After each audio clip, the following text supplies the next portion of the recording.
Get her out. Now. Marcus Chin's voice was a sharp whisper, but it sliced through the marble lobby like a blade. His hand trembled as he gripped his assistant's sleeve, eyes darting between the ornate, revolving doors and the service hallway, where a figure in a gray housekeeping uniform had just appeared with fresh linens. Through those doors, flanked by 3 associates in immaculate suits, walked Dmitry Volkov, tech billionaire, venture capitalist, and a man who could single-handedly save the Meridian Grand Hotel from bankruptcy. His reputation preceded him: brilliant, demanding, and unforgiving of incompetence. Volkov's mouth was already moving, rapid-fire words in Russian tumbling out as he gestured at the lobby's architecture. His face was tightening with something that looked like urgency, maybe even concern. Marcus felt his stomach drop. This wasn't supposed to happen. Volkov spoke English. Everyone said he spoke English. "Mr. Volkov, welcome. We're so—" Marcus began, but Volkov cut him off with another torrent of Russian, this time pointing at documents one of his associates was pulling from a briefcase. The words came faster, more insistent. Marcus fumbled for his phone, hands slick with sweat. The translation app. Thank God for technology. He held it up, tapping frantically as Volkov repeated himself, slower this time, like he was talking to a child. The phone's tinny voice announced, "The sheep of contract must dance before tomorrow's potato." One of Volkov's associates covered his mouth. Another looked away. Volkov's expression darkened. "Sir, I apologize. Let me just—" Marcus tapped again, his collar suddenly too tight. In his peripheral vision, he saw her. That Maid. The black woman from housekeeping, standing there with her cart, watching everything. This was a disaster. First, the language barrier. Now staff members hovering around like this was some kind of spectacle instead of a multi-million-dollar negotiation. "Remove that staff member," he hissed to his assistant. "We cannot have. Just get her away from here." The optics. But Volkov was talking again, his tone sharp now, definitive. He made a gesture that clearly meant he was about to leave. His associates began closing their portfolios. Marcus felt everything slipping away. 3 hours earlier, the conference room had buzzed with nervous energy. Marcus stood at the head of the table, his presentation clicker in hand, a sharp smile plastered across his face. "This is it, people. Dmitry Volkov. If we land this partnership, we're not just saved. We're positioned to become the premier luxury destination on the West Coast. One mistake, and we lose everything." Sarah from events raised her hand tentatively. "Should we arrange for an interpreter? I heard he prefers conducting initial meetings in Russian to test business partners." Marcus waved her off with a dismissive flick of his wrist. "He's been doing business in America for 15 years. He speaks English. We have AI translation if there's any confusion. What we don't need is to waste budget on solutions for problems that don't exist." He leaned forward, his voice dropping. "What we need is perfection. Invisible service. Nothing out of place. Nothing that disrupts the atmosphere of effortless luxury." His eyes swept the room, landing on the housekeeping staff standing along the back wall. "That means you stay in the background. You do your jobs beautifully, and you disappear." "Understood." Among them stood Olivia James, her uniform pressed to military precision, her posture straight but not rigid. She gave the slightest nod, her face a practiced mask of professional neutralness. But inside, something tightened. As Marcus continued his briefing, rattling off Volkov's preferences and the schedule down to the minute, Olivia listened carefully. When he mentioned the VIP was Russian, she felt her fingers twitch. She'd heard this before. Managers assuming, dismissing, cutting costs in ways that would later create chaos. And remember, Marcus was saying, the presidential suite must be immaculate. I wanted to smell like money. Someone laughed. Olivia didn't. As the meeting broke up, she caught a fragment of conversation between 2 junior managers. One was practicing a Russian greeting from his phone, butchering the pronunciation so badly it came out as nonsense. "Zdravstvuyte," he attempted. "Zdravstvuyte." Olivia murmured under her breath, the correct pronunciation natural and effortless on her tongue. Nobody heard her. Nobody ever did. The presidential suite was a monument to excess. Floor-to-ceiling windows overlooking the harbor, marble everything, a baby grand piano that probably hadn't been played in years. Olivia moved through it with practiced efficiency, checking every detail. Fresh orchids positioned at exactly the right angle. Towels folded into swans, because someone in management thought that was still impressive. Complimentary champagne chilling at precisely 42 degrees. She caught her reflection in one of the gilt-framed mirrors and paused for just a moment. The woman looking back wore a shapeless gray uniform and a name tag that reduced her to Olivia, housekeeping. Nothing about that reflection suggested she held 2 degrees, one in international business, the other in Slavic languages and literature. Nothing indicated she'd spent 2 years living in Moscow, working with NGOs, becoming fluent not just in Russian, but in the cultural nuances that made or broke business relationships. Her phone buzzed. Another rejection email, this one from a translation firm. While your qualifications are impressive, we've decided to move forward with other candidates. The 15th rejection this month. The student loan payment notification sat unread above it. $68,000 in debt and counting. She'd been here at the Meridian for 8 months.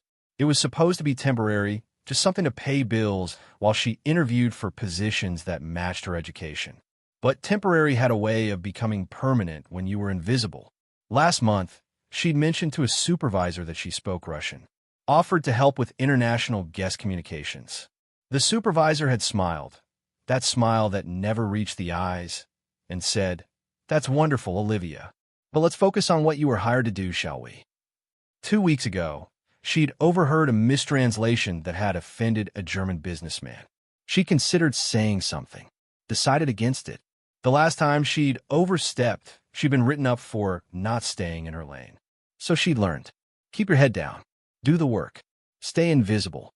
She placed the final touch, a handwritten welcome note in the hotel's signature calligraphy, on the pillow, and left the suite. Perfect. Invisible. Just like they wanted. The conference room on the 20th floor had been transformed into a showroom of the hotel's potential. Architectural renderings cover the walls. Financial projections glowed from the massive screen. Marcus had orchestrated every detail, every angle designed to dazzle. But nothing was working. Volkov sat at the head of the conference table, speaking exclusively in Russian. His associates took notes, occasionally translating fragments to each other in whispered English. But Volkov himself seemed to have decided that this negotiation would happen on his terms, in his language. Marcus's translation app was having a catastrophic failure. The investment structure requires transparency in quarterly elephant movements, the robotic voice announced. One of Volkov's associates pressed his lips together, suppressing laughter. Volkov himself simply stared, waiting. "I apologize, Mr. Volkov. The technology is... Let me just restart." Marcus tapped frantically, his carefully styled hair beginning to look disheveled as he ran his hand through it for the dozenth time. Volkov spoke again, this time pointing at specific pages in the portfolio. His tone had shifted from patient to pointed. The words came rapid-fire, technical, laden with financial terminology that the app rendered as gibberish. "Your potato harvest indicates negative bathroom facilities in the third quarter swimming pool." This time, one of the associates did laugh, quickly covering it with a cough. Another was texting, probably alerting someone that this meeting was a waste of time. Marcus felt sweat beading on his forehead. "If I could just have 5 minutes, Mr. Volkov, I can arrange for..." Volkov cut him off with a single word, "P-it." 5. He tapped his expensive watch. 5 minutes. His expression made it clear this was a courtesy, not a negotiation. Marcus bolted from the room, his assistant scrambling after him. In the hallway, he made frantic calls. An interpretation service, they could send someone in 90 minutes. A bilingual staff member from another department. She was out sick. The concierge knew some Russian. He knew how to say, "Good morning," and ask about luggage. Inside the conference room, portfolios were being closed. Phones were being checked. Volkov said something to his associates that made them nod, preparing to leave.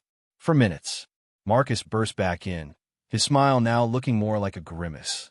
"Mr. Volkov, I sincerely apologize for this miscommunication. I assure you." Volkov held up a hand. spoke. The tone was final. The app translated, "Goodbye breakfast, umbrella insufficient." 3 minutes. Marcus's career, his reputation, the hotel's future, all of it circling the drain. He could see it in Volkov's face. Not anger, which would at least suggest continued engagement. Worse, disappointment. Dismissal. The look of a man who had already moved on to his next meeting. 2 minutes. And then Olivia appeared in the doorway. "Excuse me." Her voice was quiet but clear. Marcus spun around. "Not now. Leave. Immediately." But Olivia wasn't looking at Marcus. She was looking directly at Dmitry Volkov, and when she spoke, it was in flawless Russian. "Господин Volkov, Pocaluista, Prostite Priravani. Yapoнимаю, ko vash visit BYL organizovan nekompetentno. Moguli yapomik s perigovormi." "Mr. Volkov, please forgive the interruption. I understand your visit has been organized incompetently. May I help with the negotiations?" The room froze. Every head turned toward her. This woman in a housekeeping uniform speaking Russian with the polished accent of someone who'd actually lived the language, not just studied it. Volkov's eyebrows rose. He leaned back in his chair, studying her with sudden interest. Then he spoke, deliberately choosing complex terminology, testing her. He asked about debt-to-equity ratios, about structural subordination in the proposed financing agreement, using business-specific vocabulary that would trip up even skilled interpreters. Olivia translated every word perfectly, then turned to Marcus and rendered Volkov's concerns in clear, precise English. But she didn't stop there. She added context. "Mr. Volkov is particularly concerned about the subordination clause because his last American investment had a similar structure that created problems during restructuring. He's asking if you've considered a mezzanine financing alternative that would protect his position while giving you the flexibility you need." Volkov's eyes narrowed, not in suspicion, but in recognition. She understood not just the words, but the why behind them. He tested her again, this time shifting into a regional dialect, throwing in cultural references to Russian business practices. She kept pace effortlessly, even catching an idiom and explaining its cultural significance to the room. One of Volkov's associates leaned forward, asking her a question in Russian. She answered, then laughed, at something he said back. The associate nodded approvingly. The energy in the room had completely transformed. Volkov was no longer preparing to leave. He was engaged, asking questions, listening intently as Olivia translated Marcus's responses, and then, crucially, clarified cultural context that Marcus hadn't even known to include. Associates were taking notes again. Portfolios were reopening, not merely as a translator. He says that so far, I'm the only person in this hotel who seems to understand what he actually needs. Marcus's forced smile looked painful. His jaw clenched. But Volkov was watching, waiting for his answer. Of course, Marcus managed. Whatever Mr. Volkov prefers. The meeting continued, but the hierarchy had shifted. Volkov directed his questions to Olivia. She translated, clarified, occasionally asked follow-up questions that revealed gaps in the proposal Marcus hadn't even noticed. She explained why certain terms that seemed standard in American business would be perceived as disrespectful in Russian business culture. She suggested adjustments that protected both parties' interests. Marcus became a spectator to his own negotiation, watching this woman he'd tried to have removed from the lobby, now running the most important meeting of his career. An hour later, when Volkov finally leaned back with what looked like satisfaction, he asked Olivia a question in Russian. She hesitated, then translated, "Mr. Volkov wants to know why someone with my skills and obvious education is working in housekeeping." The room went silent. Every eye turned to Marcus, who suddenly looked like he wanted to disappear through the floor. We value all our employees," Marcus stammered. "Olivia's role in housekeeping is—" Volkov cut him off, speaking in English for the first time that day. His accent was slight, his words carefully chosen. "Mr. Chun, in my country, we have saying, a fool throws gold in trash and complains he has no wealth. You have asset. You use her to fold towels." He let that sit for a moment, then continued. This tells me something about how you run business. You do not see value. You do not develop talent. You follow rules, but you do not think. He shook his head slowly. This is why American companies fail.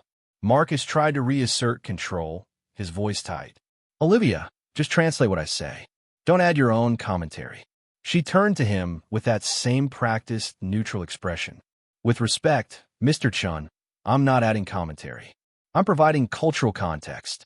In Russian business culture, indirect communication often carries more weight than direct statements. If I translate only your words without explaining the cultural expectations, you'll continue to miscommunicate.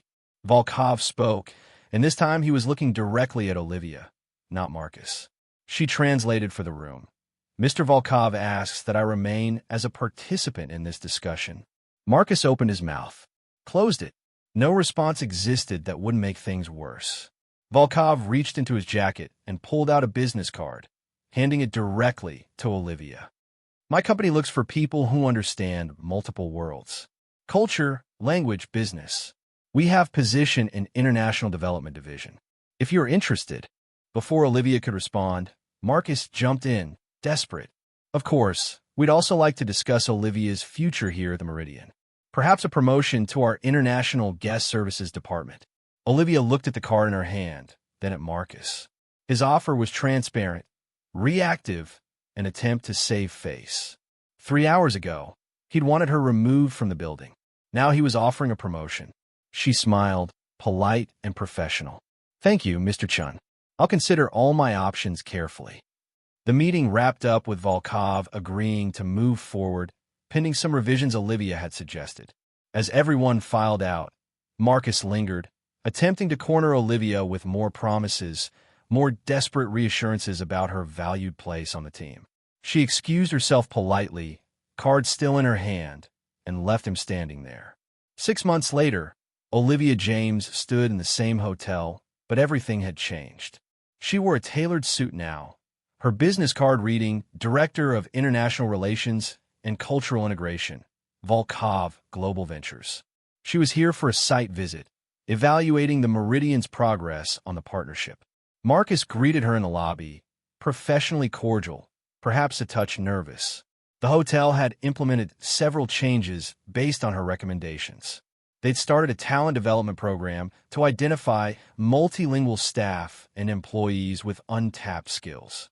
International guest services now included cultural consultants. The housekeeping staff had been given language training opportunities and clear pathways for advancement. Small changes, but changes that meant other invisible people might actually be seen. As Olivia walked through the lobby where Marcus had once whispered for her removal, she thought about all the brilliant people still wearing uniforms that hid their potential. The paralegal working as a barista. The former teacher driving for a rideshare app.